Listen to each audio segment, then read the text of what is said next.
Hey guys, welcome back to the channel, or if you're new here, welcome officially to the channel. This is, as you know from the intro series, where I go into odd game accessories or peripherals the developers made to get us more into the game mentally or physically. Today I have something that I found while originally looking for odd devices for the PC when I ran into something called the Edimensional Access Controller. The name admittedly is confusing even to me, but this is yet another accessibility controller designed not only for the PC, but the PS2 and PS3 consoles as well. So if you have a moment, sit back, maybe grab a snack as we look into another way people have tried to solve a common problem in the gaming industry: accessibility. That's right, we're going to look at another way hardware designers have made to try to make video games accessible for everyone. Now, this channel is no stranger to odd controllers. This entire series is built around odd devices for consoles and PC. Some are just out there, crazy as far as design goes, and some are made to better help support your health. But every so often, I run into one that makes me stop and scratch my head in sheer confusion, and those are usually the accessibility controllers. That's not to say I think that they're wrong or designed badly, I just often don't understand what they're designed for at first. And it's partially what I love about this series overall. And today is no exception as we go into the Edimensional Access Controller, which is a controller designed to be used by people suffering from a variety of hand and forearm disabilities. Essentially, the concept is meant to put this in reach of someone who only has one hand that they can play with.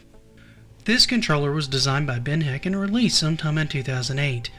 The idea was to make a customizable, modular controller that would allow the user to put the thumbsticks, buttons, and D-pad in any of the available slots. This would allow the user to rearrange things exactly to their liking and compensate for being left-handed, right-handed, or only having the use of one or the other. It also was concave along the bottom. This was by design so that it could easily rest on a table or the user's leg and still be stable. The nice thing about this controller is that in addition to it being able to use it one-handed, it can also be reconfigured that way. Each one of the modules could be pulled out with one hand and slotted into a new spot on the controller. It even has a pad that looks like a wrist rest in order to make it more comfortable and non-slip for your wrist during longer play sessions. It also is one of the more affordable accessibility controllers that I've seen to date, costing around $129 US, for one which admittedly would have been fairly expensive during the era of the PS2 and PS3, but I imagine for those with the desire to want to game but lacking the ability to use both hands, either it be by accident, military service, or medical reasons, and would like to still experience their favorite hobby, this would be the easiest $129 they ever spent. It's also one of the few this early that I've ever seen to be PC compatible. Most of the controllers like this that I've covered have been much earlier and designed specifically for one particular console, like the Nintendo hands-free controller. It's good to see that something like this was out there to help some of the population before the Xbox adaptive controller hit the market.